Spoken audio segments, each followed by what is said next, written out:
여러분은 혹시 이런 순간을 겪어본 적 있으신가요? 어느 날 아무렇지도 않게 거울을 들여다봤는데 그 안에 비친 얼굴이 낯설게 느껴지는 겁니다. 익숙했던 내 표정은 사라지고 무표정한 주름진 얼굴, 깊은 눈가의 그림자만이 남아있죠. 그때 문득 이런 생각이 스쳐갑니다. 언제부터 내가 이렇게 나를 돌보지 않게 된 걸까? 나는 언제부터 나를 잃고 누군가의 엄마로, 아빠로만 살아왔던 걸까? 부모라는 이름 아래 자신의 삶을 미뤄온 시간이 얼마나 길었던 걸까요? 자식이 아프다 하면 대신 아파주고 싶었고, 자식이 힘들다 하면 모든 걸 내려놓고 달려가고 싶었죠. 어쩌면 우리는 그 사랑이라는 이름으로 자신을 조금씩 지워온 건지도 모릅니다. 하지만 말입니다. 그렇게 애써 키운 자식이 어느 순간부터는 당신의 전화가 부담스럽고 당신의 조언이 간섭으로 느껴진다고 말할 때 그 무너지는 마음은 누가 안아줘야 할까요? 한 어머니가 이렇게 말했습니다. 내가 자식을 위해 모든 걸 희생했는데 이제는 그 애가 나를 부끄러워하더라고요. 이토록 아픈 현실. 우리는 왜 이렇게까지 괴로워야 할까요? 오늘 이 이야기는 부모이기에 겪는 슬픔, 그리고 그 슬픔을 딛고 다시 나를 회복하는 여정에 관한 이야기입니다. 이제는 자식을 내려놓고 가족이라는 무거운 책임도 잠시 접고 내가 나 자신으로서 살아가기 위한 이야기를 시작해 보려 합니다. 사람들은 말합니다. 부모는 원래 그런 거라고 자식에게 바라는 것도 없이 묵묵히 주고 또 주는 존재가 부모라고 말이죠. 하지만 정말 그럴까요? 정말 우리는 아무것도 바라지 않았을까요? 사실은 자식이 나를 자랑스러워하길 바랐고 내가 해준 만큼 고마워하길 원했고 늙어가는 부모를 따뜻하게 품어주기를 은근히 기대했을지도 모릅니다. 그런데 자식은 다 자라고 나면 점점 더 멀어지려 합니다. 그들의 세상은 바쁘고 그들의 우선순위 속에 부모는 점점 밀려납니다. 그때 부모는 마음속 깊은 외로움과 씁쓸함을 느끼게 되죠. 나는 이 아이를 위해 정말 모든 걸 다 했는데 이런 생각이 머리를 스칩니다. 하지만 냉정하게 말해 자식은 내 인생의 주인공이 아니고 그저 내 삶을 스쳐 지나가는 또 하나의 인연일 뿐입니다. 그 인연이 가족이라는 울타리 안에 있다고 했어. 그들을 내 인생의 중심으로 두는 순간 나는 나를 잃게 됩니다. 자식을 위해 헌신하는 삶은 때로는 아름다울 수 있지만 그것이 지나치면 결국 자기 상실이라는 깊은 늪에 빠지게 됩니다. 이 늪에 빠지면 나는 더 이상 나의 욕구를 바라보지 않게 되고 감정도 억누른 채 살아갑니다. 그러다 어느 날 아무도 날 돌보지 않고 나도 나를 잊어버린 인생이 되어버린 걸 깨닫게 됩니다. 이제는 인정해야 합니다. 자식은 내 인생을 완성시켜주는 존재가 아니라 인생의 일부일 뿐이라는 사실을. 자식이 전부였던 시절은 이제 지나갔습니다.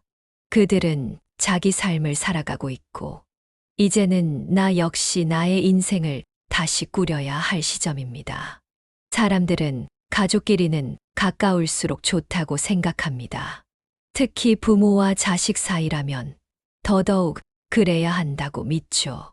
하지만 가까움이 항상 좋은 건 아닙니다. 너무 가까우면 때로는 숨이 막힙니다. 가까우니까 쉽게 상처를 주고 가까우니까 쉽게 실망하게 됩니다. 멀리 있는 사람에겐 쉽게 하지 못할 말도 가족이기에 거리낌 없이 내뱉고 그 말은 그대로 깊은 흉터로 남게 되죠. 내가 뭐가 아쉬워서 그러냐? 부모 말도 안 듣고 너 혼자 크냐? 이런 말들은 사실 사랑이 아니라 기대의 무게와 억눌린 감정이 만들어낸 상처입니다. 그래서 어떤 심리학자는 이렇게 말합니다. 가족일수록 예의와 거리가 필요하다. 우리는 자주 만나는 사이일수록 감정을 더 조심해야 합니다.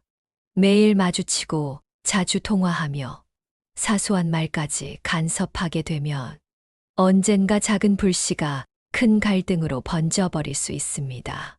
자식에게 너무 가까이 다가가려고 하지 마세요.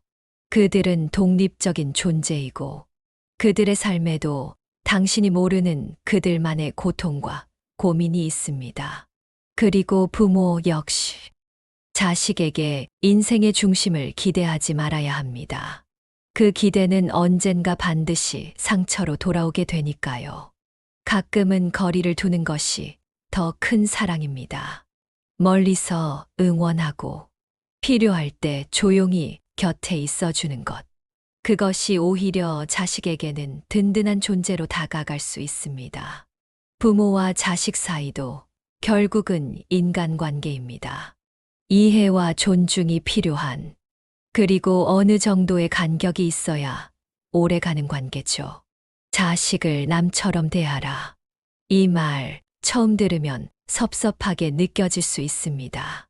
자식을 남처럼 대하라니 내 심장을 떼어낸 것 같은 존재인데 그렇게 냉정하게 대하라고.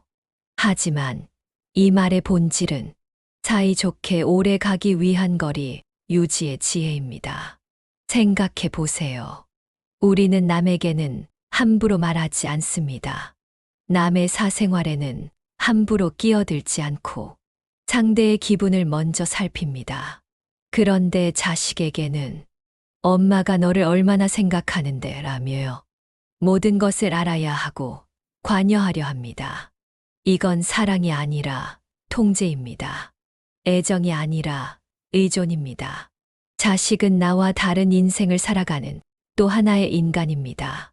그들은 내가 원하는 방식대로 움직이지 않고 내가 기대한 대로 반응하지도 않죠. 그때 우리는 실망하고 내가 널 어떻게 키웠는데 하는 말이 나옵니다. 하지만 그 순간 우리는 놓칩니다. 자식을 독립된 인격체로 대하는 태도를요. 자식을 남처럼 대하라는 말은 냉정하게 선을 긋자는 이야기가 아닙니다. 오히려 그들이 나와 다른 사람임을 인정하고 그 다름을 존중하라는 말입니다. 이런 거리감이 있어야 서로에게 미안함도 고마움도 더 잘 느껴지기 마련입니다. 가까이 있기에 소중함을 잊기 쉬운 법이니까요. 그리고 또 한 가지. 내가 자식을 남처럼 대할 수 있어야 자식도 나를 하나의 독립된 존재로 존중하게 됩니다. 그럴 때 비로소 우리는 억지스런 사랑이 아닌 성숙한 애정을 주고받을 수 있는 관계로 나아가게 되는 겁니다. 그렇다면 부모와 자식이 서로를 존중하며 조금 더 편안하고 오래도록 좋은 관계를 유지하려면 어떻게 해야 할까요? 오늘은 그 해답이 될 수 있는 5가지 실천 지침을 함께 나눠보려 합니다. 첫 번째는 인정하기입니다. 가족일수록 당연하게 여기는 순간 관계는 삐걱거리기 시작합니다. 자식이 아무리 잘해도 그 정도는 당연하지라는 말은 노력한 마음을 꺾어버리는 칼이 됩니다. 아이의 성적이 낮아도 밤늦도록 책상 앞에 앉아 있었잖아. 수고했다. 이 한마디가 자식을 위로하고 다시 일어설 힘이 됩니다. 존재를 인정받는 것만으로도 사람은 견뎌낼 수 있습니다. 두 번째는 이별하기, 즉 자식을 독립시키는 연습입니다. 이건 단순히 물리적인 독립을 말하는 것이 아닙니다. 마음의 독립, 이제 이 아이는 나와는 다른 인생을 살아간다고 진심으로 받아들이는 것이죠. 이별은 슬프지만 자식을 계속 붙들고 있으면 그들은 결국 부담스러운 존재로 전락합니다. 아이에게 날개를 달아주는 것이 진짜 사랑입니다. 세 번째는 선 지키기입니다. 가족 사이에는 말하지 않아도 안다는 착각이 많습니다. 하지만 아닙니다. 어떤 감정도, 어떤 생각도 말하지 않으면 모릅니다. 이건 해도 될까? 혹시 이건 불편하지 않을까? 이런 질문이 불편할 수도 있지만 그것이 가족을 위한 예의입니다. 가족이기에 더 조심해야 하고 가족이기에 더 많이 배려해야 합니다. 네 번째는 간섭을 줄이는 것입니다. 부모는 자식이 걱정되기에 조언을 한다고 생각하지만 정작 자식은 그것을 감시나 간섭으로 받아들입니다. 조언과 간섭의 차이는 뭘까요? 조언은 상대방이 묻기 전엔 하지 않는 것. 간섭은 상대방의 의사와 상관없이 개입하는 것입니다. 예를 들어, 자녀가 결혼을 앞두고 있다면, 너 그 사람 정말 괜찮은지 다시 생각해봐. 라는 말은 조언이 아닙니다. 그건 걱정이라는 이름의 통제죠. 진짜 조언은 혹시 내가 힘들다면 나는 언제든 얘기 들어줄게. 이처럼 공간을 열어주는 말이어야 합니다. 사랑이라는 이름으로 상대방의 삶에 지나치게 개입하려 할 때 관계는 망가지기 시작합니다. 내가 옳다고 생각하는 것이 상대에겐 폭력이 될 수 있음을 잊지 말아야 합니다. 그리고 마지막 다섯 번째는 감사 표현하기입니다. 놀랍게도 많은 부모들이 자식에게 고맙다라는 말을 하지 않습니다. 왜냐하면 그걸 부모의 권리라고 여기기 때문입니다. 하지만 자식도 부모의 삶을 도와주는 독립된 존재입니다. 그 존재에게 진심 어린 고마움을 표현하는 순간 관계는 따뜻하게 변합니다. 그날 전화해줘서 고마웠어. 내가 해준 그 말 덕분에 힘이 났어. 작은 말 한마디가 서로를 위로하고 연결하는 강한 끈이 됩니다. 감사는 나누면 나눌수록 그 사랑의 크기가 커지는 감정입니다. 특히 가족 간의 감사는 오랜 갈등을 녹이고 그동안 못했던 말을 꺼낼 수 있는 용기의 문을 열어줍니다. 오랫동안 우리는 좋은 부모가 되기 위해 살아왔습니다. 아이의 기분을 먼저 살피고 그 아이의 미래를 위해 물질적, 정서적 모든 걸 바쳤습니다. 그러는 동안 문득문득 이런 질문이 떠오르기도 했을 겁니다. 나는 어디에 있을까? 나는 지금 어떤 삶을 살고 있는 걸까? 자식이 우선이고 가정이 먼저였던 삶 속에서 우리는 한 번도 나 자신을 제일 순위에 둔 적이 없었습니다. 아이의 눈치를 보며 꿈을 접었고 배우자의 기대에 맞추느라 나의 취향을 잃었습니다. 나를 위해 시간을 내는 일조차 어딘가 미안한 감정을 동반했죠. 그렇게 사는 게 당연한 줄 알았습니다. 하지만 그것이 반복되면 결국 내 안의 자존감은 메마르고 자아는 흐려집니다. 자식이 떠난 후에 혹은 손주를 돌보는 일이 끝난 후에 텅 빈 거실에 홀로 남아 나는 누구인가를 묻게 됩니다. 그 질문은 결코 공허하지 않습니다. 오히려 이제부터가 진짜 나의 삶이 시작되는 순간입니다. 이제는 나 자신을 되찾아야 합니다. 내 이름으로 불리는 삶을 살아야 합니다. 누군가의 엄마도 아니고 아빠도 아닌 온전한 나로서 살아갈 권리와 책임이 우리에게 있습니다. 그동안은 자식이 먼저였지만 이제는 나 자신이 먼저여야 합니다. 이건 이기심이 아니라 건강한 자립이고 늦게 피는 진짜 성숙입니다. 내가 나를 사랑하기 시작할 때 비로소 관계도 회복되고 마음도 편안해지며 삶에 대한 만족도 깊어집니다. 그렇다면 어디서부터 시작하면 좋을까요? 거창한 결심이나 대단한 목표는 필요 없습니다. 그저 아주 작고 사소한 것부터 나를 위한 선택을 하루에 한 가지씩 해보는 거예요. 오늘은 내가 좋아하는 음악을 틀어놓고 햇살 좋은 창가에 앉아 커피 한 잔을 천천히 음미하는 것. 혹은 서랍 속에 넣어두기만 했던 스카프 하나를 꺼내 오랜만에 나를 위해 차려입는 것. 누군가에겐 하찮아 보일지 몰라도 그 순간만큼은 내가 나를 소중하게 대접하는 시간이 됩니다. 이런 시간들이 쌓이면 마음이 바뀝니다. 마음이 바뀌면 표정이 달라집니다. 표정이 달라지면 세상이 나를 대하는 방식도 서서히 달라집니다. 사람들이 묻기 시작하죠. 요즘 얼굴이 밝아지셨어요. 뭔가 예전보다 편안해 보이세요. 그럴 때면 속으로 조용히 웃게 됩니다. 그래, 나를 살피기 시작했거든. 그 한마디가 얼마나 큰 변화인지 당사자만 압니다. 이제는 남은 삶을 누군가에게 보이기 위한 연기가 아니라 나답게 살아내는 진짜 무대로 만들어야 합니다. 무대를 꾸미는 것도 조명을 켜는 것도 이젠 모두 내 몫입니다. 그 무대의 주인공은 어느 누구도 아닌 바로 당신 자신입니다. 어느 날 문득 거울 앞에 선 당신이 익숙하지 않은 얼굴을 마주하게 될지도 모릅니다. 아침마다 분주하게만 들여다보던 그 거울 속 얼굴이 이상하게 낯설고 어딘가 외로워 보일 수도 있죠. 그럴 때 한 번쯤 자신에게 말을 걸어보세요. 잘 지내고 있니? 오늘 하루 괜찮았어. 힘든 건 없었어.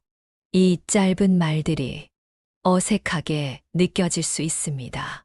하지만 그건 너무 오랫동안 자신에게 말을 걸지 않았기 때문입니다. 우리는 늘 남을 먼저 챙기며 살아왔습니다.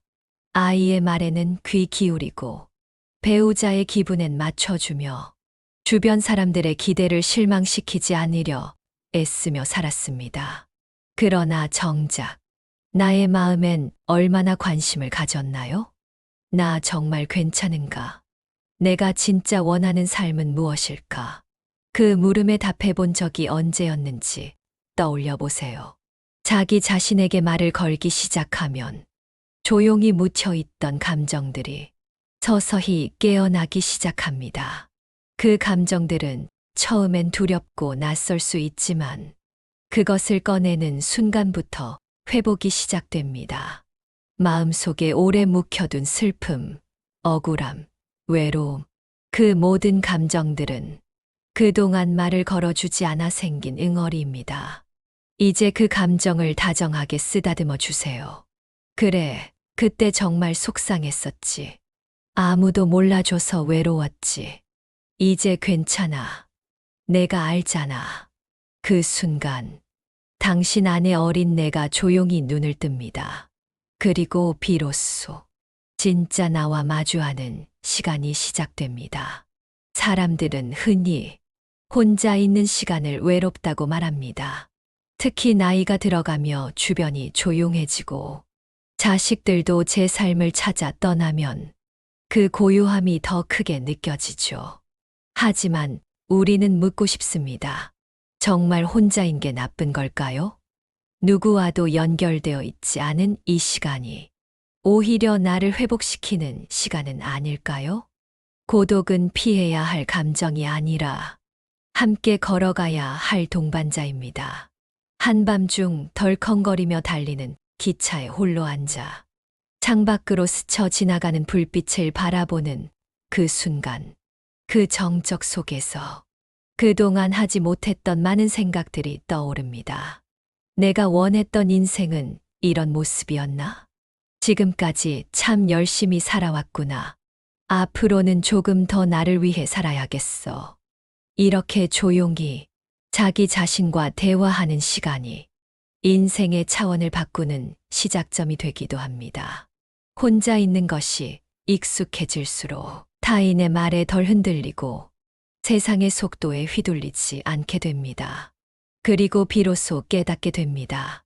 혼자라는 것이 결코 결핍이 아니라 가장 순수한 자유라는 것을요.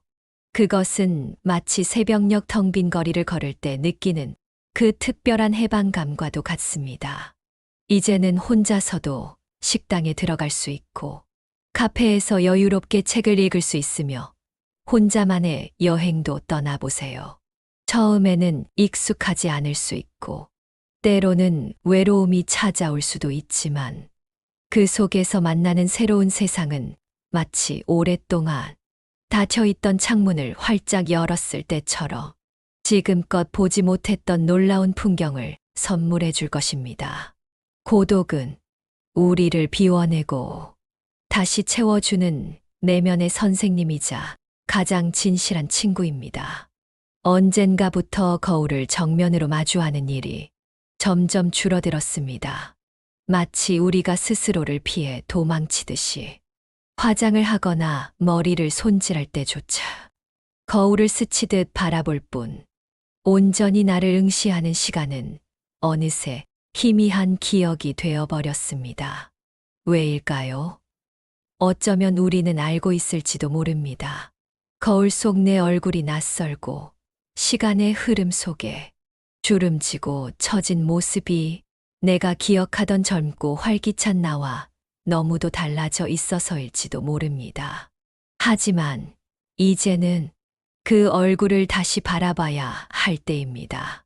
더 이상 피하지 말고 진심으로 그 얼굴엔 단순히 나이가 아니라 살아온 시간이 고스란히 담겨 있습니다. 마치 오래된 나무의 나이테처럼 아이를 업고 밤새 열이 오르던 날, 그 불안했던 마음으로 지새운 밤들, 병원에서 부모님을 떠나보내던 순간, 그때의 무거웠던 가슴, 남몰래 흘린 눈물과 묵묵히 버텨낸 시간들, 그 모든 순간의 무게를 견뎌낸 우리의 어깨, 그 모든 감정들이 지금의 얼굴에 조용히 하지만 분명하게 새겨져 있는 것입니다. 한 줄 한 줄 생긴 주름은 단순한 흔적이 아닌 우리가 걸어온 인생의 소중한 발자국입니다. 그 흔적을 부끄러워할 이유가 없습니다.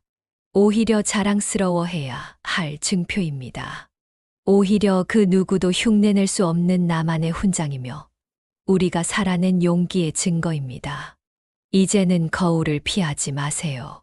거울 앞에 서서 이렇게 말해보세요. 수고했다. 정말 애썼다. 내가 나를 이렇게 잘 버텨준 것이 너무 고맙다. 앞으로는 더 사랑해줄게. 그 한마디가 자존감을 다시 깨우는 열쇠가 됩니다. 누군가에게 인정받기 위해서가 아니라 내가 나를 먼저 안아주기 위해서. 이제 우리는 다시 거울 앞에 서야 합니다. 그리고 잊지 마세요.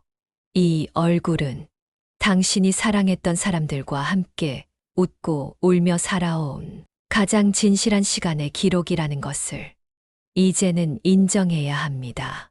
자식도, 배우자도, 세상도 결국은 나 대신 살아줄 수 없습니다. 그리고 삶의 마지막 순간을 함께 걸어갈 사람은 오직 나 자신뿐입니다. 그래서 이제부터는 남은 시간을 나를 위해 써야 합니다. 내가 나를 돌보는 법을 배우고 내 삶의 주인이 되는 연습을 해야 합니다. 그 시작으로 오늘 여러분께 나를 사랑하는 7가지 소중한 실천을 정성껏 제안드리고자 합니다. 이 작은 실천들이 여러분의 삶에 커다란 변화를 가져올 수 있기를 진심으로 바랍니다. 첫 번째, 내가 가장 좋아했던 취미를 다시 시작하세요. 붓을 들고 카메라를 들고 혹은 걷기부터라도 괜찮습니다. 처음엔 서툴고 어색할 수 있지만 그것도 나의 일부로 받아들여 주세요. 내 안에 잠자고 있던 기쁨을 깨워주세요. 그 기쁨이 당신의 일상에 새로운 활력이 될 것입니다. 두 번째, 진짜 가고 싶었던 여행지로 떠나세요. 혼자라도 좋고 마음 맞는 사람과 함께라면 더 좋습니다.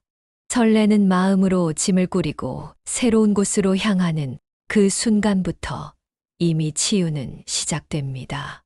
낯선 풍경이 나를 새롭게 만듭니다. 그리고 그 속에서 잊고 있던 나를 다시 발견하게 될 것입니다. 세 번째, 신발 하나를 사더라도 내 발을 아껴줄 좋은 것을 고르세요. 그건 단순한 소비가 아니라 나를 향한 투자이며 나에게 보내는 존중입니다. 좋은 것으로 나를 대접하는 법을 배워가는 시작점이 될 수 있습니다. 네 번째, 마음을 터놓을 수 있는 친구에게 연락하세요.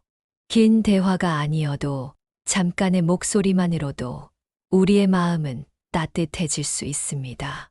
너 생각났어 라는 한마디면 충분합니다. 그 짧은 말 속에 얼마나 큰 그리움과 애정이 담길 수 있는지 모릅니다. 다섯 번째, 아직 용서하지 못한 사람이 있다면 그 마음을 조금씩 열어보세요.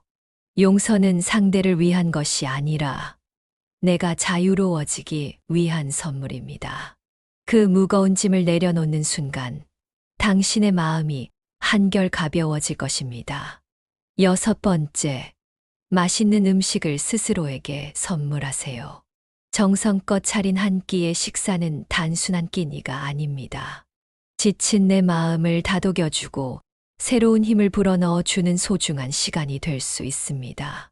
그리고 일곱 번째, 매일 아침 거울 앞에 서서 스스로에게 말해주세요.